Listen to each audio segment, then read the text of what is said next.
Karibu kwa mara nyingine tena mtazamaji wa The World News katika kipindi hiki cha ulimwengu wa siasa. Naitwa Adam Hussein.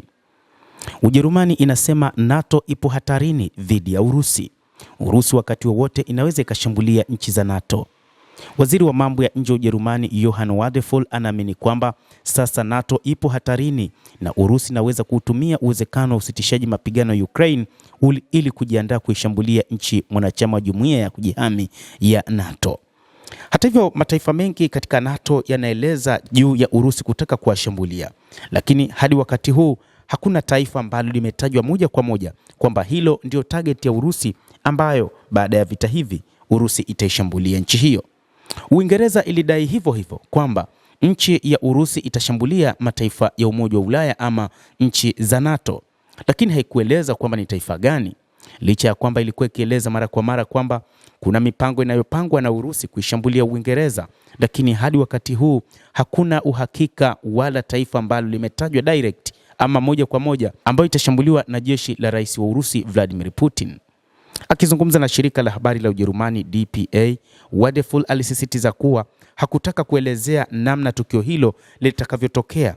Kile anachosisitiza ni jumuiya ya NATO kuwa tayari kwa vita iwapo vitatokea.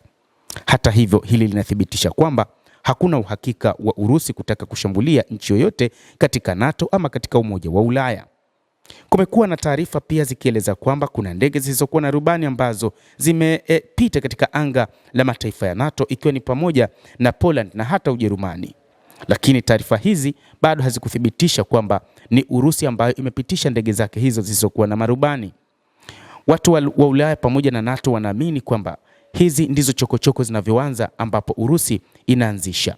Lakini rais wa Urusi Vladimir Putin hata katika wiki iliyopita wakati akizungumza na vyombo mbalimbali vya habari aliweka wazi kueleza kwamba Urusi haina mipango ya kushambulia taifa lolote la NATO, isipokuwa ni viongozi wa NATO wanataka kutengeneza mazingira ya kuwa na silaha nyingi zaidi, huku wakitengeneza mazingira magumu kwa raia wao, huku wakitengeneza pia hisia kwa raia wa mataifa hayo ya NATO kwamba Urusi itaivamia nchi za NATO.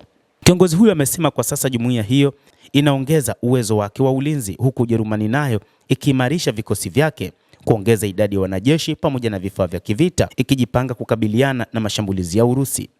Amesema Ulaya haipaswi kuridhika iwapo juhudi za kutafuta amani za Ukraine zitafanikiwa, huku akitahadharisha kwamba usalama wa Ulaya huenda ukatetereka kwa kuitegemea Marekani, akiongeza kuwa Moscow ni lazima iwekwe mbali kabisa ikija katika masuala ya nguvu na umoja ndani ya jumuiya hiyo na vikosi vyake vya usalama. Wachambuzi wa mambo wanasema kwamba mipango hii ni ya muda mrefu. Kwanza walitaka kuwa na maeneo makubwa zaidi wakiendelea kujitanua, na sasa walifanikiwa kuipata Sweden na Finland, lakini mipango yao pia ilikuwa ni kuwa na wanachama katika maeneo ya mipaka ya Urusi, jambo ambalo Urusi ililikataa hasa katika mkutano wa Budapest wa mwaka 1994.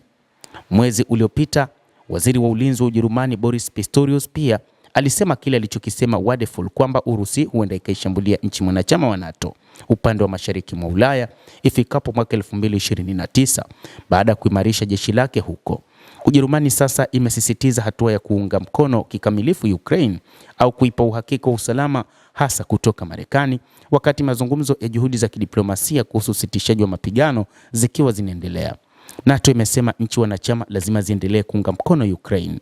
Katibu mkuu wa NATO Mark Rutte amezitolea wito nchi washirika wa Ukraine kuendelea kuunga mkono Kiev, huku akionya kuwa Ulaya itakabiliwa na hatari kubwa za kiusalama ikiwa azma yao itayumba. Rutte amesema kwa kuizuia Urusi kushambulia moja ya nchi za NATO, Ukraine lazima ibakie kuwa imara, na kwa kufanya hivyo ni lazima nchi hiyo iungwe mkono kikamilifu na washirika wake wa Ulaya. Amesisitiza umuhimu wa wanachama wa jumuiya hiyo kuongeza matumizi ya ulinzi kuendana na ahadi zilizokubaliwa wakati wa mkutano wake uliofanyika The Hague mwezi Juni. Wakati huo rais wa Ukraine Volodymyr Zelensky amesema Urusi inajitayarisha kufanya mashambulizi mazito, na wakati huu inaendelea na mashambulizi, na inadaiwa katika siku kuu ya Christmas Urusi huenda ikafanya mashambulizi zaidi ya haya inayofanya, ingawa wakati huu inadaiwa imeshateka eneo katika maeneo ambayo yalikuwa kidhibitiwa na Ukraine. Amesema hayo wakati Urusi ikishambulia miundombinu ya nishati mjini Kiev na kusababisha umeme kukatika katika sehemu kubwa ya mji huo mkuu wa Ukraine. Mtazamaji, endelea kutufuatilia, lakini ni kusihi usisahau kulike, usisahau kucomment, kadhalika na kusubscribe channel yetu hii ili upate habari hizi kwa mapana kupitia The World News. Naitwa Damu Hussein, endelea kuwa nasi wakati wote, endelea kutufuatilia uweze kufahamu ni nini ambacho kinajiri katika ulimwengu.